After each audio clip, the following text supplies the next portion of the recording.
전설천하TV 클릭해 주셔서 감사합니다. 건강하고 행복한 하루 되세요. 이야기 시작하겠습니다. 세 사람의 제주 자랑 제11화 소나기. 멀리서 소나기가 쏟아져 내리는지 뇌성번개에 치는 소리가 번쩍번쩍 드문드문 들려오는데 주막집 주모의 구슬픈 울음소리가 마당 귀에서 처량하게 솟아올랐다. 그러다가 어느 순간 앞산이 온통 시꺼먼 먹구름 속으로 사라져버린다 싶었는데 우르릉 쿵쾅 내리치는 우레가 천지를 진동했다. 앞산에도 이제 소나기가 몰려와 퍼부어대는 것이었다. 곧 이곳도 저거침없이 몰아치는 소나기 속에 파묻혀버릴 것이었다. 주모에게 남편의 목숨을 구하려면 그리해야 한다고 시켰던 관상쟁이는 미동도 하지 않고 태연하게 술을 들었다.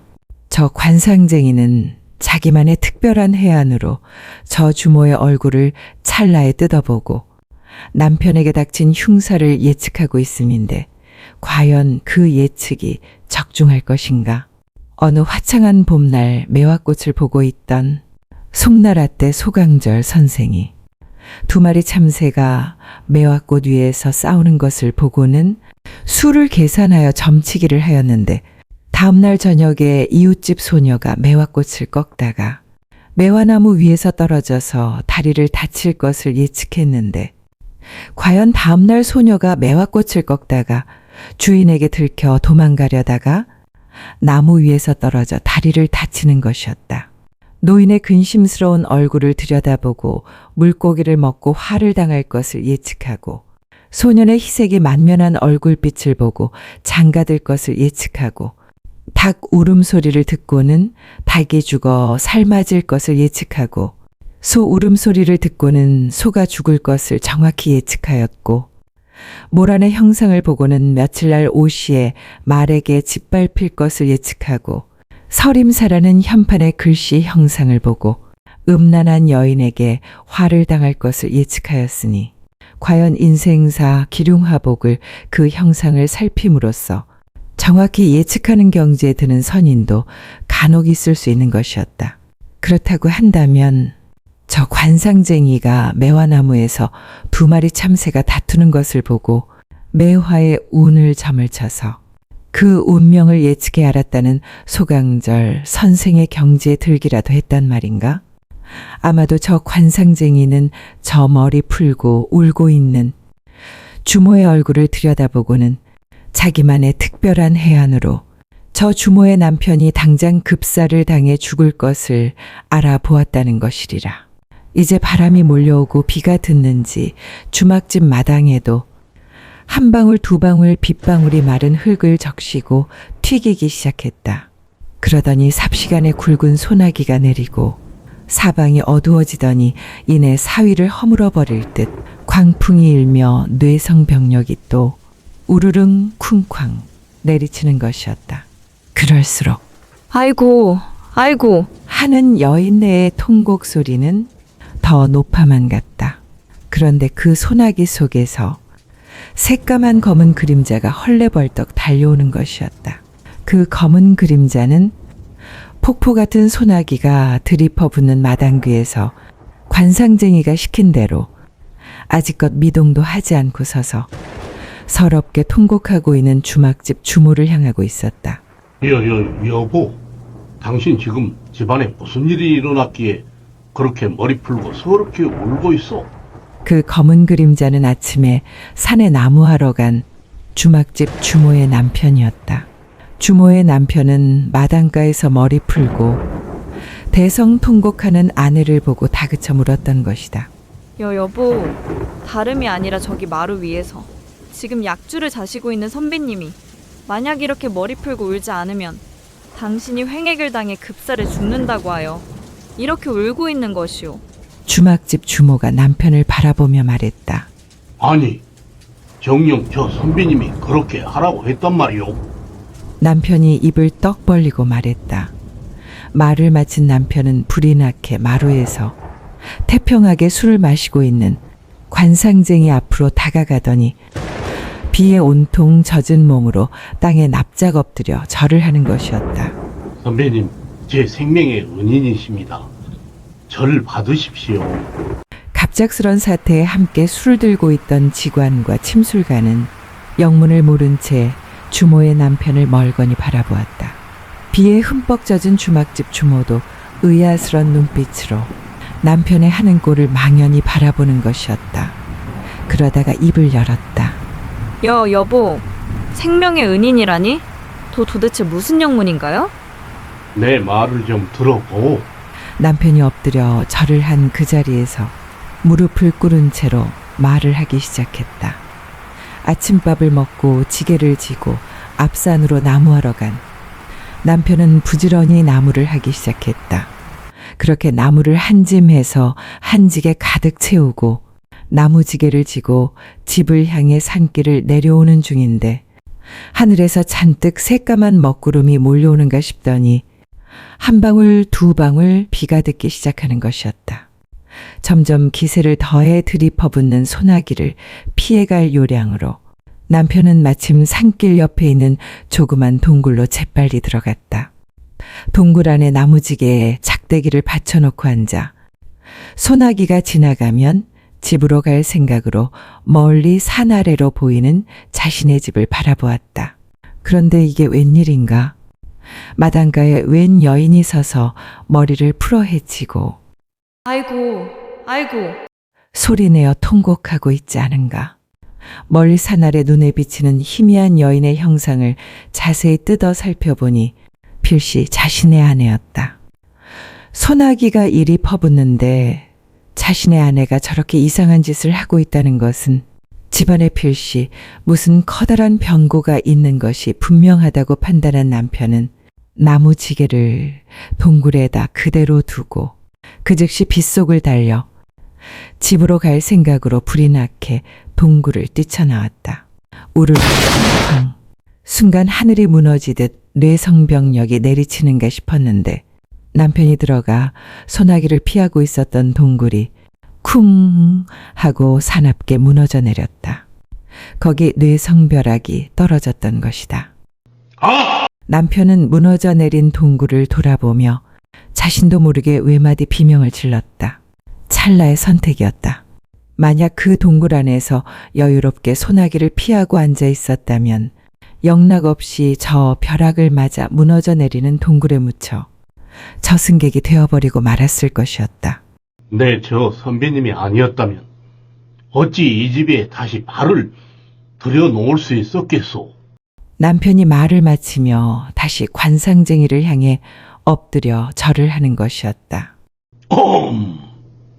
당신이 죽을 운이 아니었던 것은 거기에 있는 당신 처가 내 말을 들었기 때문이라오. 어서 일어나시오. 그리고 당신 아내에게 감사하시오. 실상은 저 아내의 덕분으로 목숨을 건진 것입니다. 관상쟁이가 빙그레 미소를 지으며 말했다. 가만히 듣고 있던 직관과 침술가도 고개를 끄덕이는 것이었다. 아이고 선비님, 제 남편이 횡액수를 당해 동굴에 그대로 있었다면 벼락을 맞아 죽어 뼈도 추리기 힘들었을 텐데 이렇게 생명을 건져주셨으니 그 은혜 무엇으로 갚아야 할까요? 비에 온몸이 흠뻑 젖은 주모가 저간의 사정을 짐작해 알고는 남편 옆에 넙죽 엎드려 절을 하며 말했다. 어서 일어나시오. 서로 행복하게 잘 살면 그로 저갈 것을. 관상쟁이가 태연하게 술을 들며 말했다. 호호, 과연 소강절 선생의 경기로다. 그 모습을 보고 있던 침술가가 한마디 하는 것이었다. 가히 그 재주 가상하구나. 활인 척도기로세. 직관도 한마디 거들었다. 그날 밤 직관과 침술가는 관상쟁이의 제주 덕분으로 그 주막집에서 하룻밤 융숭이 대접을 받고 머물렀다. 그리고 다음날 아침 며칠 쉬어가라는 주막집 부부의 손길을 뿌리치고 기어코 쥐어주는 노자돈만 얼마간 받아 새로운 인연을 찾아 세 사람은 다시 길을 재촉해 떠나는 것이었다. 세 사람의 제주 자랑 제12화 암행어사. 그나저나 관상쟁이의 재주가 영하긴 영하네. 어찌 사람의 죽을 운명을 그리 알아보고 살려낼 수 있었단 말인가? 죽을 고비에 처한 선량한 사람을 살리는 일은 세상 사람 누구나 다 해야 할 일 아니겠는가? 다만 내게 다른 사람과 다른 것이 있었다면 다행히도 그 불행한 죽을 운명을 먼저 들여다볼 수 있는 해안이 조금 있었다는 것뿐일세. 인간이 죽고 사는 것이 어찌 보면 다 운명이라고도 볼 수 있지 않겠는가. 관상쟁이가 말했다. 하긴 훌륭한 관상쟁이는 100년에 한 번 나온다고 하는 시쳇말이 있는데 그 아내의 관상을 살펴보고도 그 남편에게 닥칠 위급함을 알아보고 생명을 살려내는 해안이 있어 나도 놀랐네. 옛날에 아주 유명한 소경 점쟁이가 한 사람 있었다네. 그 소경 점쟁이가 앞날에 일어날 일에 대한 예견을 아주 잘했다네. 직관이 관상쟁이의 재주를 취하며 불쑥 소경점쟁이 이야기를 꺼냈다. 무더운 여름 산길을 걸으면서 관상쟁이와 침술가는 직관의 이야기에 귀를 기울이는 것이었다. 옛날 김모라고 하는 암행어사가 임금의 명을 받고 탐관오리와 범죄인을 색출하여 벌하기 위하여 팔도를 두루 순찰하고 있었다. 그런데 어느 날 어느 고을을 지나가다 눈이 먼 소경점쟁이에 대한 소문을 듣게 되었다. 외딴 고을 외진 산자락 조그마한 초가삼간에 한 소경점쟁이가 살고 있었는데 그가 점을 치면 앞날이 그대로 백발백중 모조리 적중된다는 것이었다. 암행어사는 그 소경점쟁이에 대한 이야기를 백성들에게 귀동냥으로 듣고는 혹시 괴이한 소문을 뿌려 백성들에게 복채나 후려내는 그런 요망한 사기꾼이 아닐까 하여 자신이 직접 점을 쳐보고 그 진위를 파악해보고 싶어졌다. 암행어사는 인생의 길 흉화복이란 각자의 노력에 따라 오는 것이라고 여겼고 또 남의 인생의 미래에 닥칠 행복이나 불행을 미리 예견에 맞춘다는 것은 그것이 요행이 아니고서는 도무지 불가능한 일이라고 여겼던 것이다. 그러기에 그런 얄팍한 재주를 내세워 백성들을 현혹해 돈을 후리는 행위 또한 혹세무민하는 것이기에 그를 징벌에 합당한 벌을 내려 바로 잡아야 할 일이라고 생각했던 것이다. 암행어사는 여러 날을 걸어 이 사람 저 사람에게 물어물어 그 소경 점쟁이가 산다는 외딴 고을을 찾아갔다. 그 고을에 들어 또 한참 들길을 걸어지나 찾아간 소경 점쟁이의 집은 산 아래 있는 자그마한 오막살이 집이었다. 그 옹색하고 허름한 집의 생김새로 보아하니 점값으로 두둑이 복채를 뜯어 행세하고 사는 그런 위인은 아닌 듯 싶었다. 그러나 혹여 사는 꼴은 저렇게 허름하게 꾸며놓고 실상은 소경도 아닌 주제에 소경인 척 행세하며 자기 패거리들을 비밀리에 조직해 여기저기 온갖 기이한 소문을 뿌리게 하고 점치는 사람을 끌어들여 묻백성을 현혹하고 실상은 뒤로 몰래 재물을 빼돌려 챙기는 간악한 일수도 있지 않겠는가도 싶었다. 그런저런 추측을 해보며 직접 확인해봐야 그 내막을 알리라고 생각한 암행어사는 허흠. 하고 헛기침을 하며 그 집 마당으로 들어섰다. 아니나 다를까 소문만큼이나 여기저기서 점을 보러 멀리서 온 안악이며 남정네들 10댓명이 따가운 여름볕을 피해 마당과 감나무 그늘에 옹기종기 서거니 마루에 걸터앉거니 하며 자기 차례를 기다리고 있었다. 그리고 계속해서 점을 칠 사람들이 줄지어 대문 안으로 들어오는 것이었다. 암행어사는 점을 치러 온 백성들의 동태를 살피며 그 일행에 끼어 자기 차례를 기다렸다. 세 사람의 제주자랑 제13화 소경점쟁이. 크고 작은 일이 예고 없이 닥치는 고달픈 먼 길을 가는 것이 인생길이라더니 자신이나 가족의 미래에 닥칠 일을 미리 알고 싶은 것이 인간의 마음이었다. 사업, 이사, 건강, 출세, 결혼, 자식, 사고, 병, 죽음 등 무수한 일들이 인생사에는 널려 있었다. 행복한 일이 닥쳐온다면 다행이겠으나 만약 불행한 일이 닥쳐온다고 한다면 먼저 그것을 알고 방책을 해 피해만 갈 수 있다면 얼마나 좋을 일인가. 그것 때문에 사람들은 미래의 일을 불안해하며 자신에게 닥칠 운명을 알고자 하고 또 우매한 백성들은 그것에만 매달려 득달같이 점집을 드나들기도 하는 것이라는 걸 암행어사 또한 잘 알고 있었다. 웜에 똑소리 나보네. 정말 귀신이 따로 없네 그리야.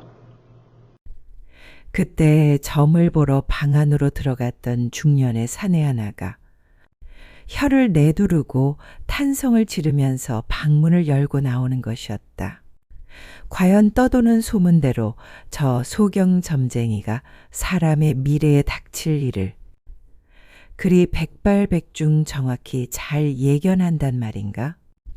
한참 후 앞서 있던 사람들이 모두 점을 보고 돌아가고 드디어 암행어사 차례가 되었다. 암행어사는 허름한 소경점쟁이의 방으로 들어갔다. 방 안에 늙은 안악 두엇이 앉아 있었고 그 방 아랫목에 새하얀 무명옷을 단정히 입은 등이 구부정한 수염이 허연 노인 하나가 작은 개다리 소반을 앞에 놓고 앉아 있었는데 그 위에 손때 묻은 낡은 책 한 권이 놓여 있었다. 암행어사가 보니 두 눈이 감겨 있었다. 그가 바로 소경점쟁이였던 것이다. 술사 어른, 내 멀리서 점을 아주 잘 친다는 소문을 듣고 내게 닥칠 일이 궁금하여 이렇게 왔소. 내 미래에 대해서 좀 아는 대로 일러주시오. 암행어사는 소경점쟁이 앞에 앉으면서 말했다. 그 소리를 들은 소경점쟁이가 앞에 앉아있는 암행어사의 얼굴을 쳐다보기라도 하려는 듯 이리저리 고개를 흔들흔들 저으면서 어렵게 들여다보는 신용을 하는 것이었다. 저 감긴 눈으로 도대체 무엇을 보려 한단 말인가. 사람의 뜬 눈으로는 도무지 볼 수 없는 그 무엇인가를 저 소경점쟁이는 지금 저 감긴 눈으로 어둠 속에서 자신만이 볼 수 있는 특별한 눈으로 환하게 들여다보고 있는 것은 아닐까. 암행어사는 심하게 고개를 뒤틀며 불록하게 감긴 눈알을 이리저리 뒤룩뒤룩 꿈벅꿈벅 굴리면서 자신을 애써 들여다보려 하는 늙은 소경 점쟁이의 행동에서 문득 이런 생각을 하는 것이었다. 어느 순간 심하게 뒤틀리던 소경 점쟁이의 고개가 바로 섰고 사방팔방으로 뒤룩뒤룩 구르던 눈망울도 딱 멎었다. 그리고는 무슨 생각을 하는지 한동안 말이 없더니 이윽고 소경 점쟁이의 입술이 파르르 떨리면서 여인네처럼 가늘고 맑은 목소리가 흘러나왔다. 선배님께서는 지금 길을 떠나는 과객이신데 앞으로 3일 뒤 주막에 드신 밤에는 술을 자신의 주량보다 3배를 더 많이 드시고 주무십시오. 반드시 그렇게 하여야만 대흉사를 모면할 수 있을 것입니다. 뭐라? 대흉사라니? 과연 저 소경 점쟁이가 내게 곧 들이닥칠 무슨 크나큰 일을 보기라도 했단 말인가? 암행어사는 그 말을 듣고는 흠칫 놀라며 참 기이한 점이로다 생각하고는 바로 의심이 생겨 물었다. 설사 어른, 대흉사라니 그 무슨 말씀이요? 지금은 말씀드리기 곤란합니다. 다만 반드시 그리하여야만 대흉사를 모면할 수 있을 것입니다. 소경 점쟁이가 단호하게 잘라 말했다. 더는 물을 수 없다고 생각한 암행어사는 저 소경 점쟁이가 시키는 대로 3일 뒤 반드시 술을 자신의 주량보다 3배를 더 마시고 잠자리에 들 것이로 돼 만약 대흉사를 피해가는 어떤 일도 일어나지 않았을 경우에는 저 소경 점쟁이를 크게 혼을 내주어야겠다는 다짐을 마음속으로 단단하게 굳히면서 복채로 엽전 몇 냥을 쥐어주고는 그 오막살이 초가삼간을 물러나왔다. 세 사람의 제주 자랑 제14화 늦잠. 암행어사는 다시 민정을 살피기 위하여 자맹의 길을 재촉했다. 민심을 살펴 백성의 마음을 읽고 혹여 관리들이나 토호들이 혹세무민한다면 그 책임을 물어 엄히 문책을 하고 벌을 내리라는 상감마마의 명을 수행하는 몸이었기 때문이었다. 날이 저물어 암행어사는 어느 고을의 주막집에서 여장을 풀고 하룻밤을 묵었다. 다음날 아침 암행어사는 한양에서 내려온 오른쪽 턱 밑에 콩알 크기의 검은 점이 있는 중년의 종자로부터 급한 서신을 받았다. 상감마마로부터 온 서신이었다. 서신의 내용은 3일 후 전주 목에 가서 조종에서 파견한 형조판서를 만나라는 것이었다. 형조판서를 만나 동봉한 밀지를 열어보고 명을 내린 대로 이를 즉시 처리하라는 내용이었다. 암행어사가 헤아려 보니 지금 당장 급히 서둘러 가도 그날 전주목에 도착할까 말까 할 거리였다. 그렇다고 상감마마의 명을 어길 수는 없었다. 암행어사는 종자와 함께 말을 달려 전주목을 향해 가기 시작했다. 암행어사와 종자는 산을 넘고 강을 건너 들길을 지나 쉬지 않고 나아갔다. 그렇게 이틀 뒤 날이 저물어 주막집에 당도하여 여장을 풀고 가만 생각해 보니 아뿔싸. 오늘 밤이 바로 그 소경 점쟁이가 말한 그 3일째 밤이 아닌가. 오늘 밤 내 주량의 3배의 술을 마시고 잠자리에 들라 했거늘. 암행어사는 소경 점쟁이의 말을 떠올리고는 잠시 망설였다. 내일 아침에도 평소처럼 일찍 일어나 서둘러 길을 가야 늦은 오후쯤에나 겨우 전주목에 도착할 수 있을 것 같았던 것이었다. 만약 오늘 밤 내 주량의 3배의 술을 마시고 잠자리에 들지 아니한다면 내일 대흉사를 당한다고 했지 않았는가? 이리저리 궁리하던 암행어사는 일단 소경 점쟁이가 시키는 대로 하자고 마음을 먹고 주막집 주모에게 주안상을 걸게 차려오도록 했다. 푹 삶아온 닭백숙에 노릇노릇 구워온 계란 지짐에 육전을 안주 삼아 한 잔, 두 잔 술을 들이켜면서 생각해 보니 이렇게 술을 마시고 혹여 잠에 깊이 골아 떨어졌다가는 내일 중으로 전주 목에 당도하지 못할까 하는 걱정이 일었다. 암행어사는 종자를 불러 지필목을 가져오도록 했다. 취기가 걷잡을 수 없이 올라오기 전에 내일 일에 대해 대비해야 했다. 암행어사는 전주 목에 있다는 형조판서에게 서신을 썼다.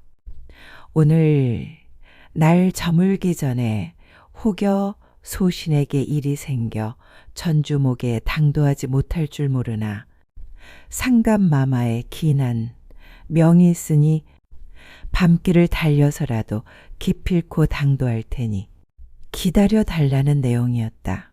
암행어사는 그 서신을 종자에게 주면서 말했다.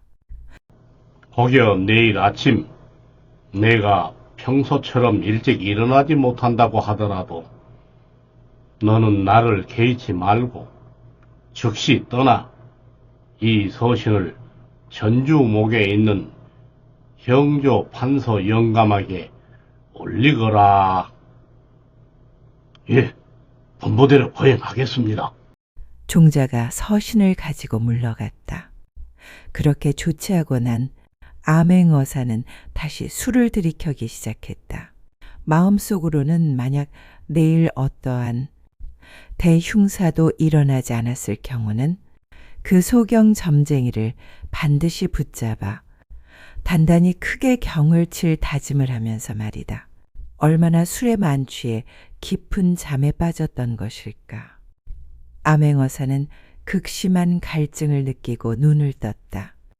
어젯밤 소경 점쟁이가 시킨 대로 술을 평소 주량보다 3배를 더 들이켜고 난 후 대취하여 늦게 잠이 든 암행어사는 그날 아침 해가 중천에 떠오르고 난 후에야 겨우 잠에서 깨어났던 것이었다.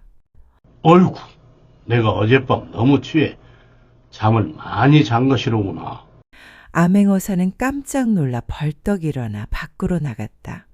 마당가에 있는 변소를 향해 급히 가면서 마구간을 살펴보니 종자의 말이 없었다.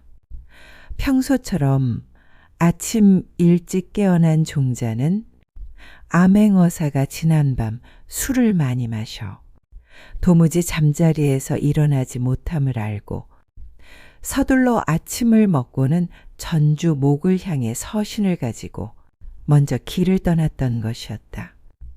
암행어사가 시원하게 볼일을 보고 마당으로 나오자 주모가 다가와서 말했다. 선비님, 이제 일어나셨어요.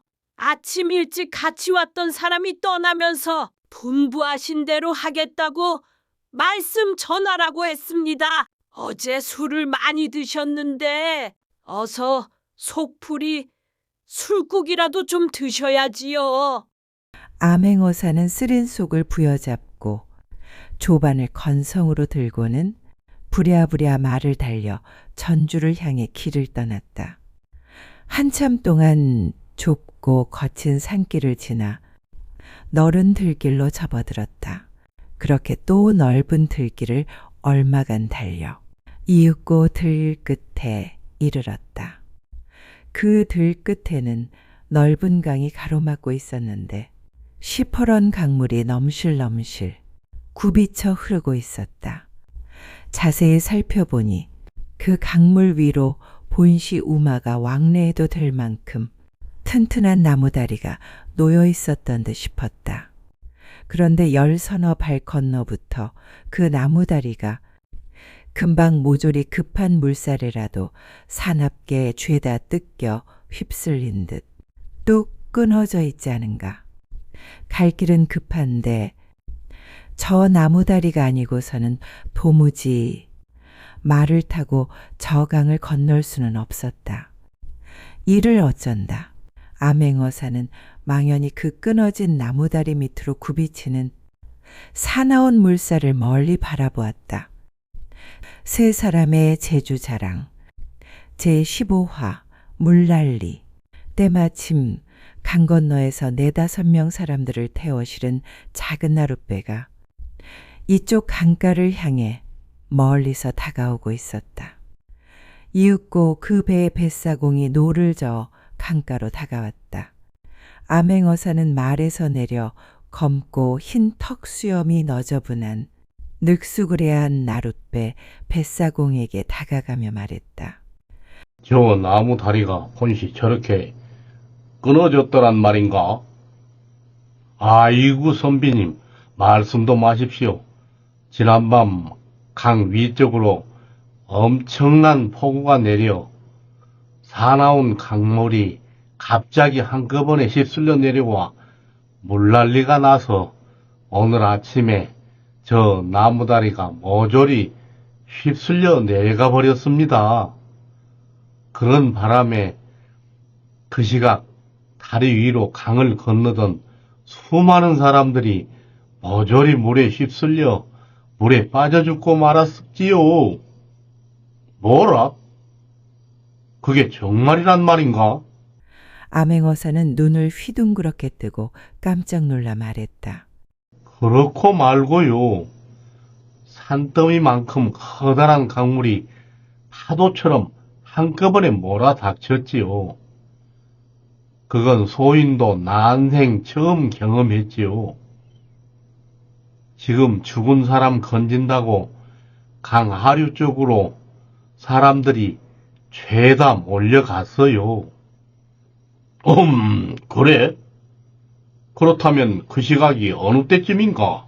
아무튼 자세한 시각은 잘 모르겠사오나 흰누런 말을 타고 온 오른쪽 턱에 검은 점이 있는 사내가 소인에게 전주 목으로 가는 길이 이쪽이냐고 묻고는 다리를 절반쯤 건너갔는데 순식간에 강물이 들이닥쳤지요. 아마도 조반을 마치고 일을 보러 가는 사람들이 일찍 움직이는 시각이었사오니 묘시 말이거나 진시로 막 들어섰을 시각이 아니었나 싶습니다. 정말 흰누런 말을 탄 오른쪽 턱에 검은 점이 있는 사내였는가? 암행어사는 자신도 모르게 하고 터져 나오는 비명을 가까스로 참으며 말했다. 소인 이 두 눈으로 똑똑히 봤지요. 뱃사공이 힘주어 말했다.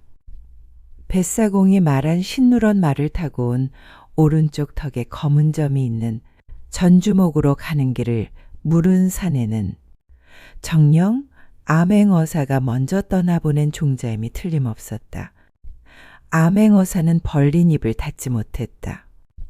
지금이 사시말경이니 소경점쟁이가 이른 대로 술을 많이 마시지 않고 잠자리에 들어 평소처럼 아침 일찍 일어나 조반을 먹고 그 종자와 함께 서둘러 전주목을 향해 길을 떠났더라면 자칫 자신도 저 강물 속에 돌아오지 못할 물귀신이 되고 말았지 않았겠는가. 망연자실한 암행어사는 안도의 긴 한숨을 휴 하고 내쉬면서 그렇지 않으면 대흉사를 당할 것이라는 그 소경 점쟁이의 정확한 예견을 생각하고는 혀를 내두르며 마음속 깊이 진심으로 찬탄하는 것이었다. 그러고 보니 그 소경 점쟁이의 지혜가 참 남달랐다는 것이로구만. 직관의 이야기를 듣고 침술가가 말했다. 그렇지. 남들은 보지 못한 것을 이 소경 점쟁이는 보는 재주를 가졌다는 것일세. 직관이 말했다.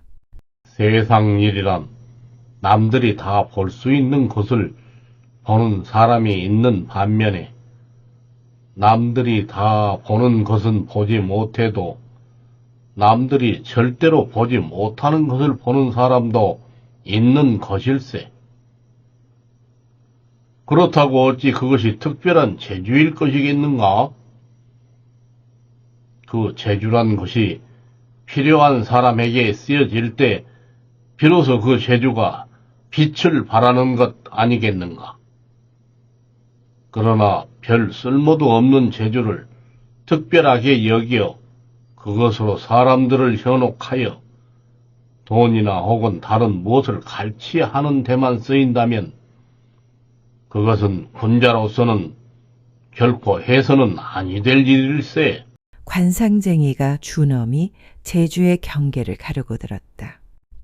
남들이 모두 보는 것을 전혀 볼 수 없는 소경점쟁이도 자신만이 볼 수 있는 것이 있음을 관상쟁이는 말하는 것이었고, 또 그 특별하게 자신만이 가진 재주가 다른 사람을 현혹하여 재물이나 또는 그 무엇을 갈취하는 수단으로 잘못 쓰여서는 아니 된다는 것을 말하고 있었다. 그러나 세상 일이란 것이 다반사로 얄팍한 자기 재주로 남을 현혹하여 제 이익이나 챙기는데 골몰하는 족속들이 태반이지 않은가. 도란도란 이야기를 나누면서 구불구불 돌, 자갈 깔린 길가에 산꽃핀 먼 산 고개를 넘어 아슬한 모롱이를 세 사람이 돌아가니 번쩍 커다란 마을이 눈앞에 나타났다. 산과 산이 둘러막은 그 가운데 자리 잡은 큰 마을이었다. 그런데 세 사람이 그 마을을 향해 가면서 내려다보니 그 마을의 집 중에서도 유독 가장 큰 기와 집안에서 지금 무슨 큰일이라도 난 듯 여러 사람들이 이리 뛰고 저리 뛰고 분주히 움직이고 있는 것이 아닌가. 세 사람의 제주자랑 제16화 난산. 오호, 지금 저 대골 같은 기아집에서 무슨 큰 난리가 난 모양일세. 지관이 말했다. 글쎄, 그런 모양인데. 관상쟁이가 말했다. 세 사람이 산길을 내려와 마을 골목 안으로 들어서자 마침 머리가 허연 허리가 구부정한 노인이 한 손에 지팡이를 짚고 길을 마주쳐 오고 있었다. 노인장, 저 산 고갯마루를 내려오면서 보니 이 마을에 필시 무슨 일이 일어난 것 같은데 별거 없으신가요? 지관이 노인 앞에 멈춰서며 말했다. 아이고, 큰일 났어. 김진사댁 며느리가 지금 막 아이를 낳다가 죽었다는구먼. 그래서 온 마을이 시방 발칵 뒤집혔어. 머리가 허연 노인이 혀를 끌끌 차며 말했다. 그래요? 그럼 그리로 어서 가보세. 침술가가 앞장서며 말했다. 지관과 관상쟁이도 침술가를 따라 불이 나게 그쪽으로 향했다. 세 사람은 김진사 댁 집 대문 안으로 헐레벌떡 들어섰다. 방 안에서 아이고, 하는 비명 같은 여인네들의 애절한 통곡 소리가 터져나오고 있었는데 이미 그 집 마당 가운데에는 초상을 치르려고 준비하는 중인지 하얀 차알이 둘러쳐져 있었고 사람들이 이리저리 시끄럽게 오가고 있었다. 아마도 여기저기 띄울 부고장을 먹갈아 쓰고 또 초상 치를 때 쓸 재물에 음식이며 상복가지를 준비하는 모양이었다. 여기 주인장 계시오? 침술가가 황급히 행랑채 앞으로 가더니 주인장을 찾았다. 떡 보니 지나가는 과객인 듯 한데 사람이 죽어 지금 정황이 없는 주인은 불러 못하려는 거요. 마침 집안 사람인 듯한 수염이 새까만 중년의 사내가 침술가를 보고 시큰둥하게 시비조로 말했다. 네, 지금 시급히 주인장에게 꼭 할 말이 있어 그러. 침술가가 다급하게 말했다. 또 시방 젊은 사람이 죽어나간 마당인데 뭐가 시급하단 말이오? 저 곡소리가 안 들린단 말이오?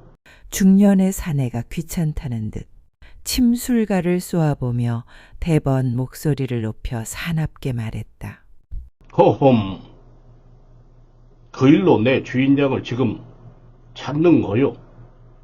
본시 직업이 아픈 사람을 구원하는 의원인데 죽은 사람을 살려낼 수도 있지 않겠소. 그러하니 주인장을 한번 만나 봅시다.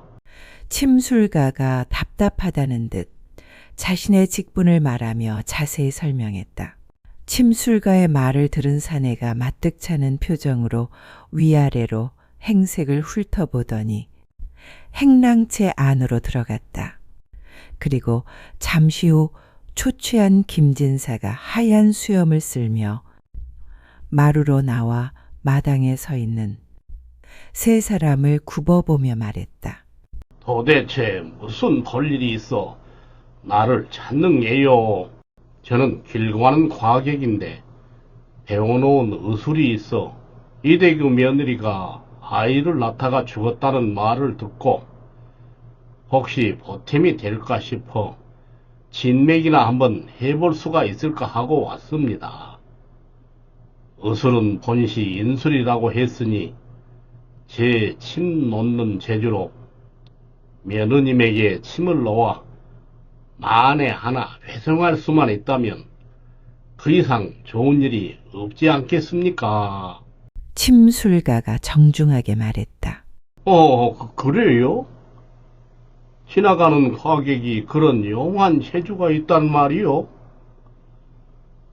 제 며느리가 혹여 회생할 수만 있다면 그 이상 바랄 것이 어디 있겠소?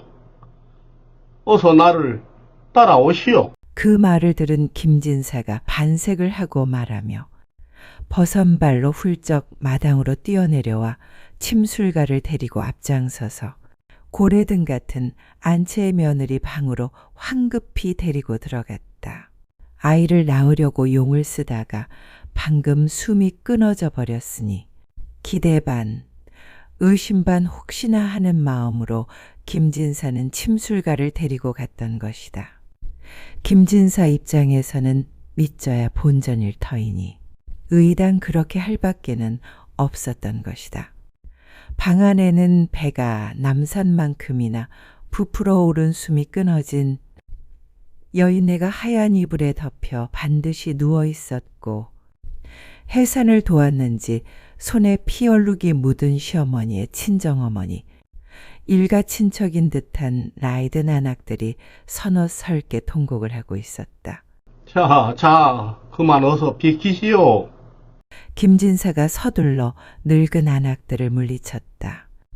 아낙들이 침술가를 쓱 쳐다보며 눈물을 거두고 물러났다. 침술가는 다짜고짜 방 아래 반드시 누운 며느리를 덮은 하얀 이불을 걷어냈다. 파리하게 창백한 젊은 여인의 얼굴이 드러났다. 아이를 낳으려고 고된 힘을 썼던 모습이 역력했다. 보아하니 금방 숨이 끊어져 버린 모양이었다.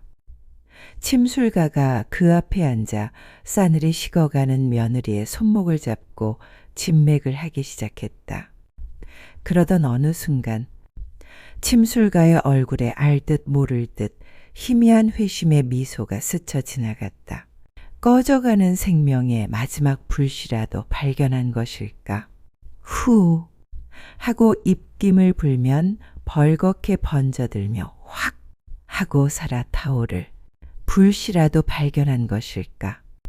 세 사람의 제주 자랑 제17화 장침. 손목을 잡고 한동안 진맥을 하던 침술가가 갑자기 죽은 며느리의 치마를 걷어올렸다. 거기 새하얀 속치마가 있었다.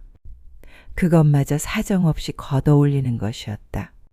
그러자 며느리의 만삭의 아이를 벤 볼록한 아랫배며 허여멀쑥한 아랫도리가 그대로 드러나는 것이었다. 김진사는 가늘게 헛기침을 하며 눈을 외로 돌렸다. 저자가 시방 죽은 며느리에게 무슨 짓을 하려 한단 말인가? 저자가 정말 사람을 고치는 의원이란 말인가? 김진사의 뇌리 속에 순간 불같은 의심이 번쩍 스쳐 지나갔다. 만약 죽은 사람에게 반치라도 허튼 수작일랑 했을 때는 당장 물고를 내야 할 것이었다. 터지는 울음을 참으며 눈끝에 눈물이 아롱진 늙은 안악들도 의아스러운 눈빛으로 침술가를 쳐다보았다. 죽은 며느리의 치마를 풀어 봉긋한 배가 드러나게 한 침술가가 자리에서 벌떡 일어섰다. 그러더니 제 옷고름을 풀었다. 그리고는 자신의 깊은 품 안을 더듬어 무엇인가를 꺼냈다. 여러 종류의 침이 든 기다란 대통이었다. 그 안에서 가장 긴 장침 하나를 손에 골라 지켜든 침술가가 며느리 앞에 다가가 앉았다. 보기에도 무시무시한 그 긴 장침을 볼록하게 불러오른 죽은 며느리 배꼽 아래 어느 개를 향해 중심을 잡고 눈을 지그시 감은 침술가가 한동안 무언가를 생각하다가 사정없이 푹 찔러 넣었다. 한자나 될 법한 커다란 긴 장침이 죽은 젊은 여인네의 커다란 뱃속으로 쑥 들어갔다. 장침을 배꼽 아래 어느 지점을 겨냥해 꽂아 넣은 침술가가 순간 고요히 눈을 감고 기도라도 하는 듯 침묵하는 것이었다. 삽시의 방 안은 찬물을 끼얹은 듯 고요했다. 누구도 숨을 크게 들이쉴 수 없는 찰나의 무거운 정적이 방 안을 무겁게 감도는 것이었다. 잠시 고요히 앉아있던 침술가가 손끝으로 침끝을 잡고 사정없이 한번 푹 쑤셔 침을 내뿜는다 싶었다. 순간 갓난 어린아이 울음소리가 귀 고막을 찌르고 들었다.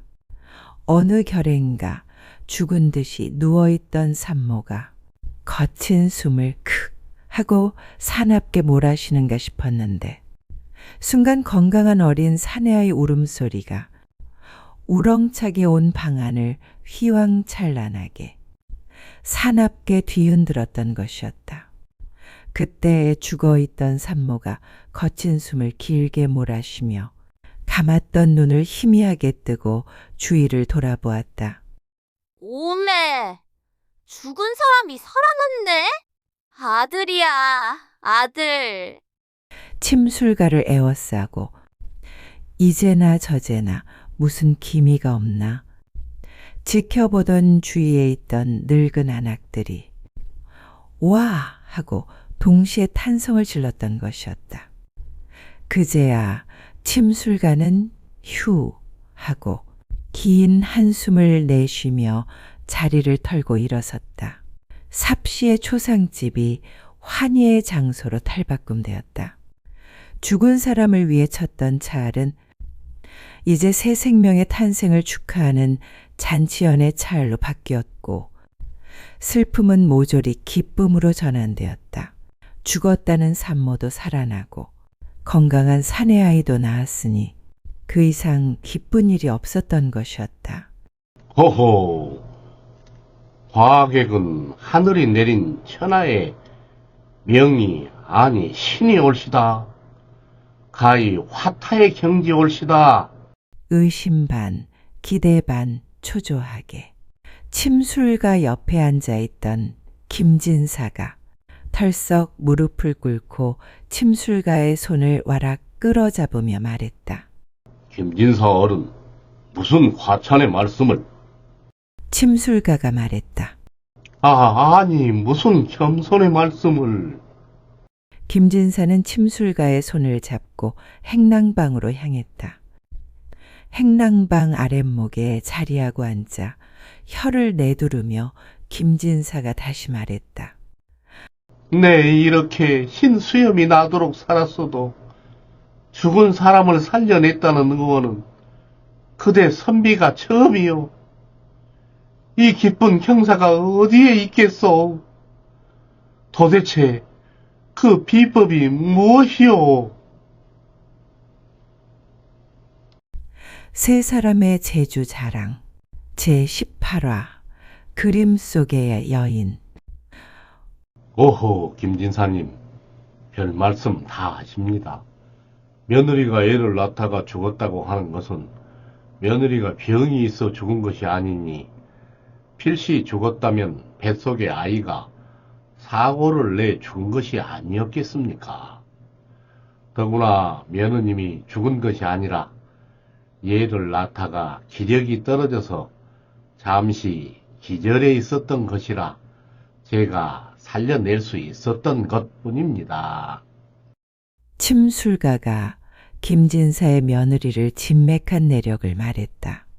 아무리 높은 담장이라도 담장의 높이만 알 수 있다면 반드시 넘어갈 방법이 있다는 말처럼 환자의 병든 상태에 대한 정확한 진맥을 해낼 수만 있다면 그 병을 고칠 수 있는 묘책이 있다는 말이리라. 죽은 산모가 장침 한 방 맞으니 살아나고 거기다가 사내 아이까지 건강하게 낳을 수 있었으니 이는 천하의 명의가 아니고서야 어찌 가능한 일이겠소? 벌린 입을 닫지 못하고 김진사가 침술가의 손을 붙들고 여러 차례 진심으로 경탄하며 말했다. 실은 뱃속의 갓난아이가 나오다가 제 어미와 연결된 탯줄을 거머 잡았던 것이었지요. 아이가 제 손으로 탯줄을 감아 쥐었던 것이지요.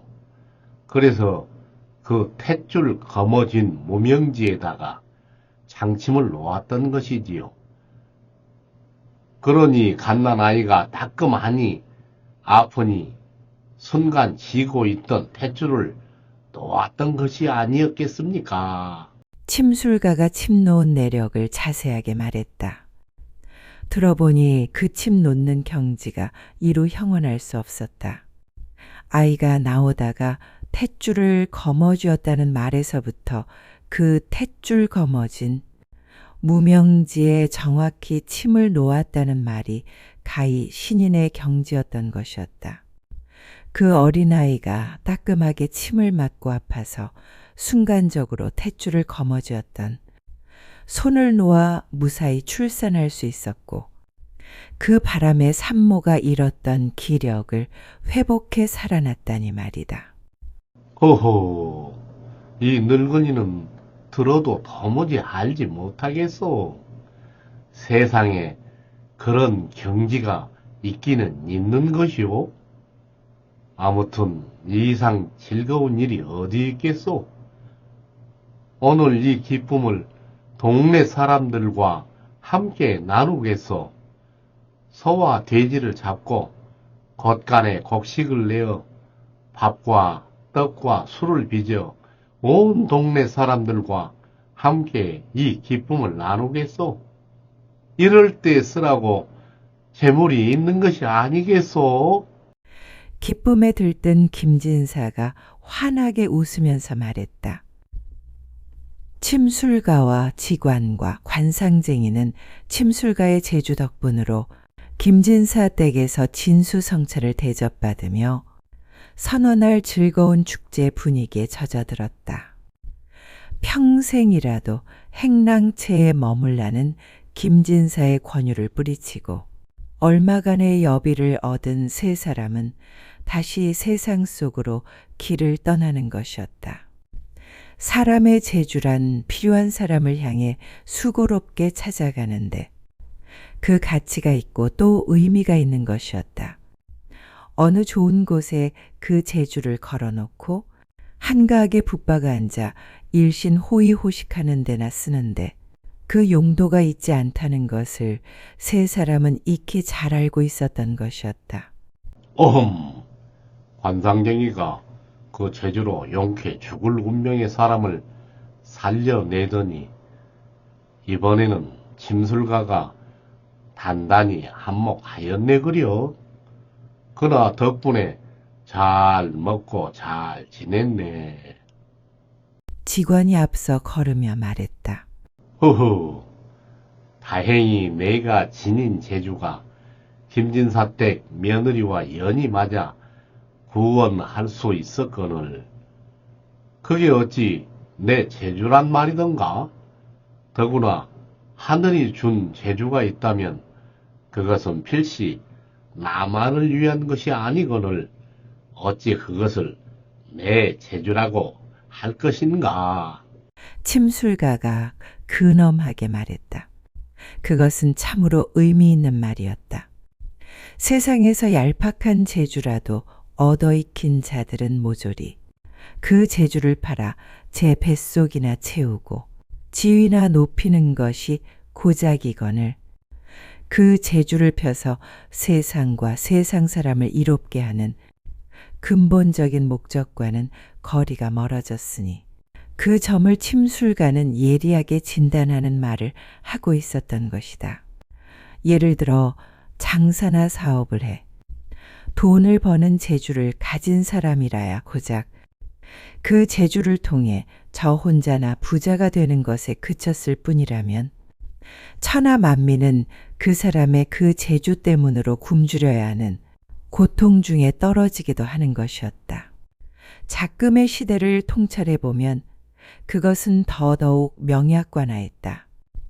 공부 잘해 얻은 사람들의 재주라고 해보았자 오로지 제 자신 출세해 처자식들이나 겨우 호의호식하는 수단에 그치는 것들이라고 한다면 그것이 어찌 재주에 속하기나 하겠는가 말이다. 그러나 세상은 오직 그러한 한심한 소인배들의 재주로 가득 차 있고 또한 그 소인배들의 재주 노름으로 부정부패로 썩어 문드러져 있는 것이었다. 말재주, 글재주, 노래재주, 손재주, 돈재주, 사업재주, 공부재주 등 세상의 재주란 재주는 그것이 세상과 천하 만민을 이롭게 하는 데 쓰이는 재주여야지.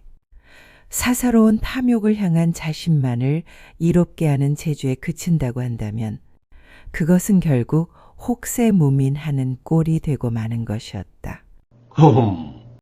침술가의 말씀이 참으로 옳은 말일세. 그 침 넘는 재주가 가히 일품이었네. 그래 나도 생각나는 옛날 이야기 하나 들려줌세. 관상쟁이가 침술가의 말을 칭찬하며 대뜸 옛날 이야기를 하나 들려주겠다고 했다. 세 사람은 멀리 세상으로 이어진 구불구불한 길을 걸으며 또 관상쟁이의 이야기에 귀를 기울이는 것이었다.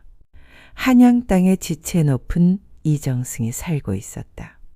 그런데 지금 이정승은 깊은 절망의 고통으로 하루하루를 겨우 살아가고 있었다. 그의 외동아들 이생이 몹쓸 병에 들어 언제 죽을지 모를 위급한 상황에 처해 있었기 때문이었다. 그 몹쓸 병으로 할 것 같으면 다름 아닌 상사병이었다. 서너 달 전이었다. 장 구경을 나간 아들 이생이 하인이 들고 온 아리따운 여인이 그려진 그림 한 장을 보게 되었다. 어느 늙은 가난한 농사꾼이 가지고 나온 그림이었는데 그 그림 속의 여인을 본 이생은 그만 첫눈에 반해 사랑의 마음을 갖게 되었던 것이다. 그림 속의 여인은 절세미인이었다. 마치 하늘에서 선녀가 내려온 듯 둥근 이마에 영롱하게 빛나는 눈동자, 분홍 복숭아 꽃빛 감도는 발그레한 뺨, 화사한 미소 머금은 얼굴에 오독한 이선, 콧날이 매력적인 달덩이 같은 하얀 피부의 아름다운 여인이었다. 이생의 나이 18이 되자 여기저기서 중매를 서오는 대가집 교수들 또한 집안이며 재물, 권세, 그리고 배워 익힌 교양이며 학식이 뛰어난 데다가 미모 또한 아름다워 어디 한 곳 빠진 데라고는 없는 여인들이었으나 마음에 들지 않다고 죄다 물리치더니 결국 그 그림 속의 여인에게 온 마음을 다 빼앗기고 말았던 것이다. 이생은 장에서 그림을 구해온 다음 날 하인을 불러 그림을 판 사람을 찾아가 그림 속의 여인이 어느 댁에 사는 규수인지 알아오라고 지시를 했다. 그러나 아무리 수소문을 해봐도 그 여인은커녕 그림을 판 사람조차 온데간데 없다는 것이었다. 이생은 그날부터 시름시름 앓기 시작했다. 세 사람의 재주자랑, 제19화 석양의 방문객. 하나밖에 없는 금쪽 같은 아들 이생이 알아눕자 이정승은 가슴이 덜컥 내려앉았다. 이정승은 급히 하인을 풀어 그림 속의 여인을 당장 찾아오라고 전국 방방곡곡으로 내려보냈다. 그러나 달포 후 하인들이 하나둘씩 돌아와 말하기를 그림 속의 그 여인의 그림자도 찾을 수 없었다는 것이었다. 처음에는 나는 새도 떨어뜨린다는 권세를 지닌 집안으로서 어디 그깟 며느리 될 배필 하나 구할 수 없어. 귀한 외동아들을 죽이겠냐는 생각이었으나 갈수록 그게 아닐 수도 있다는 불길한 생각이 자신도 모르게 무거운 안개처럼 스멀스멀 엄습해오는 이정승은 남모르게 냉가슴을 끙 앓았다. 그날부터 이정승은 매파를 놓아 장안의 내로라는 집안에 아름다운 교수를 물색해와 이생에게 보였다. 그러나 보는 쪽쪽 이생은 고개를 가로저어 버렸다. 오직 여인의 그림을 방에 걸어놓고 그것만 하루 종일 바라보는 것이었다. 그러다가 아예 한 달 전부터는 기력이 소진해 자리에 몸져 눕고 말았던 것이다. 벌써부터 이정승은 이름난 의원을 불러들여 사양, 인삼, 녹용 등 온갖 진기한 약을 다 써보았지만 도무지 자리에 누운 이생은 기력을 회복하지 못하는 것이었다. 오호, 이러다가 정말 하나밖에 없는 자식을 죽이고 말지 않겠는가? 이정승의 시름은 더욱 깊어만 갔다.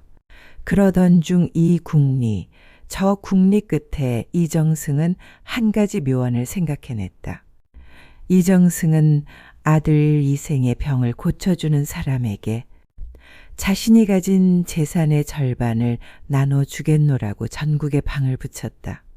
그림 속의 여인은 도무지 찾을 길이 없고 또 좋다는 약은 다 써보았으나 그 병이 더욱 위중해만 가니 그 병을 고쳐줄 사람을 내놓고 찾을 길밖에 없었던 것이다.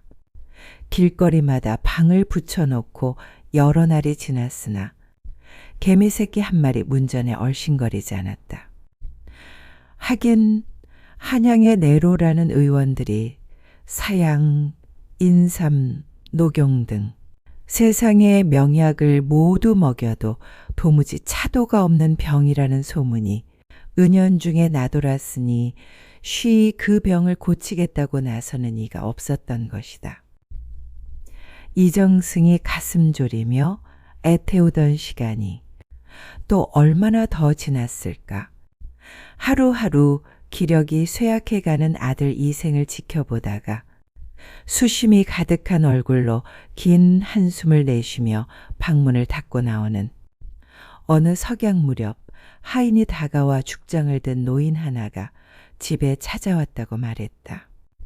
물에 빠진 사람 지푸라기 잡는다는 격으로 이제나 저제나 노심초사 가슴을 펄펄 태우며 누군가 아들 이생의 목숨을 구할 사람이 나타나기만을 초조하게 기다리고 있던 이정승은 얼른 그 노인을 방으로 들게 했다.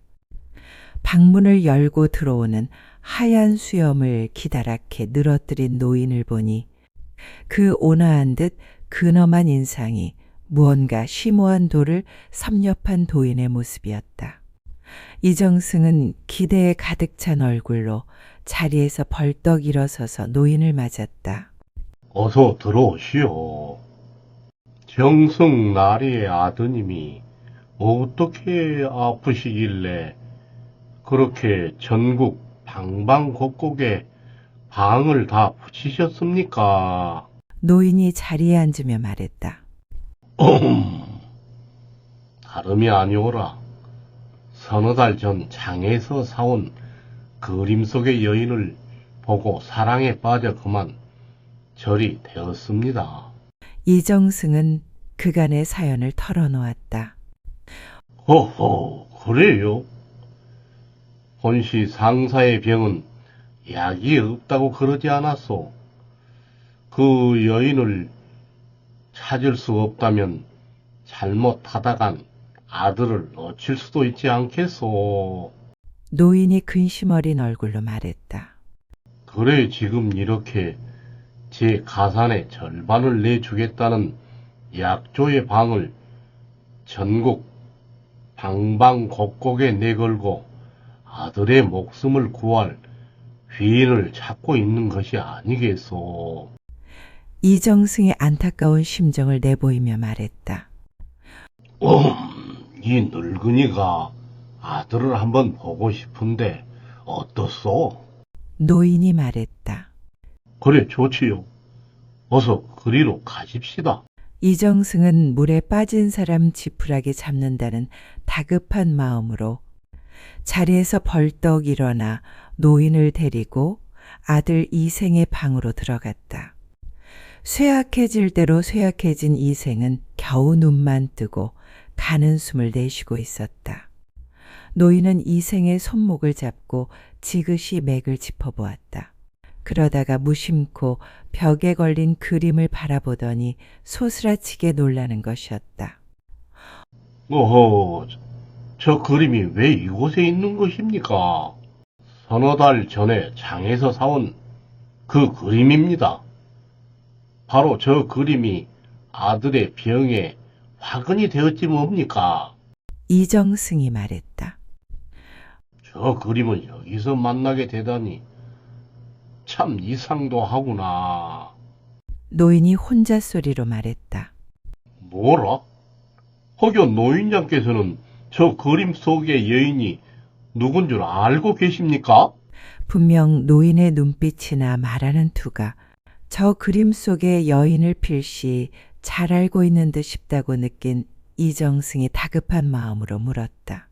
세 사람의 제주자랑 제20화 기다림. 마다요.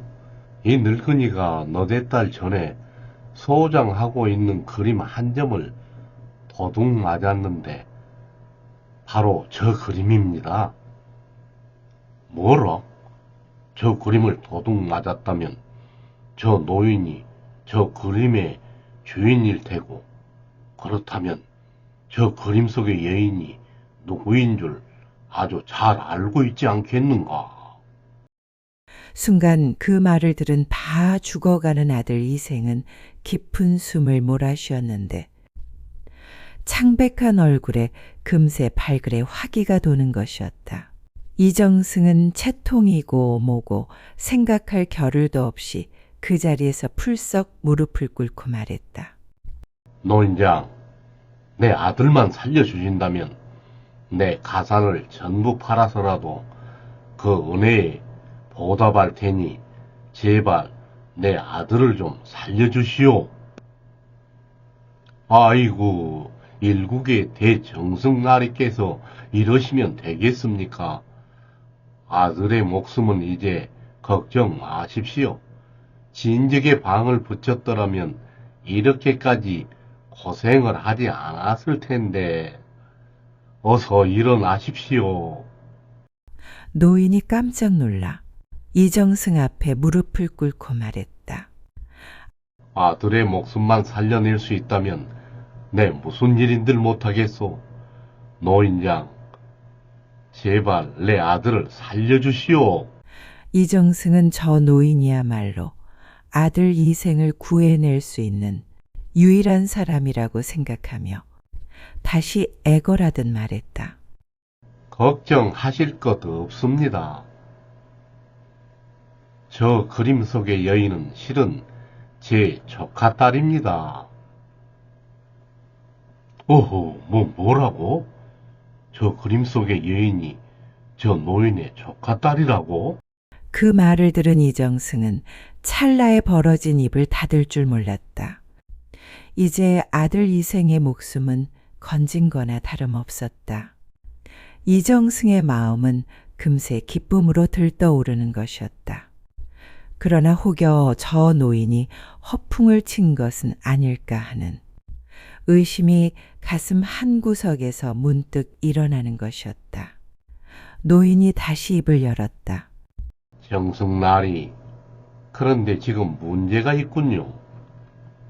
오호, 문제라니. 무엇이 문제라는 것이오? 이정승의 들뜬 가슴이 순간 덜컥 내려앉았다.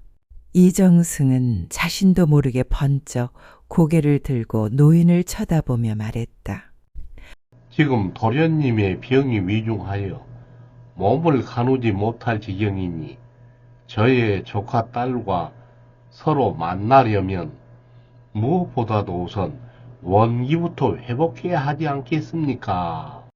노인이 말했다.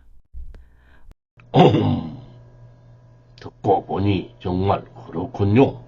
이정승은 노인의 말을 듣고 잠시 생각하다가 말했다. 이젠 도련님의 병 간호부터 잘해서 원기를 회복하도록 하십시오. 저는 보름 후에 다시 오겠습니다. 노인은 그렇게 말하고는 자리에서 일어났다. 아니, 이렇게 가시면 어떻게 합니까? 이정승은 죽장을 짚고 떠가는 구름처럼 표표히 사라져가는 노인을 문 밖까지 따라 나섰다. 이렇게 사라졌다가 만약 나타나지 않는다면 어떻게 할 것인가 하는 불안한 마음이 자꾸 들었기 때문이었다. 제가 어찌 일인지야 만인 지상의 자리에 있는 정승날이께 거짓을 하겠습니까? 우선 도련님의 몸부터 추스르게 하십시오. 그럼 보름 후에 뵙겠습니다. 노인은 붙잡을 새도 없이 바람처럼 사라져버렸다. 이정승은 어둠 속으로 사라져가는 노인을 물끄러미 바라볼 밖에는 다른 방도가 없었다. 이정승은 발걸음을 돌려 약간 기대에 들뜬 마음이 되어 아들 이생의 방으로 들어갔다. 이생은 다른 때 같지 않게 눈을 말똥거리는 것이 생기가 도는 얼굴이었다. 노인이 나타나 그림 속의 여인이 자신의 조카딸이라는 말을 듣는 순간 발그레하니 얼굴에 화색이 돌기 시작한 이생은 몸의 기력을 회복하면 보름 뒤에는 그 여인을 만날 수 있다는 아버지 이정승과 노인이 나누는 말을 듣고는 사랑을 이룰 수 있다는 희망이 가슴속에서 이글이글 불타올라 생명의 기력이 여리게 되살아오고 있었던 것이다. 이정승은 야윈 아들의 하얀 손을 붙들고 말했다. 이 녀석아, 얼른 몸을 회복해야지.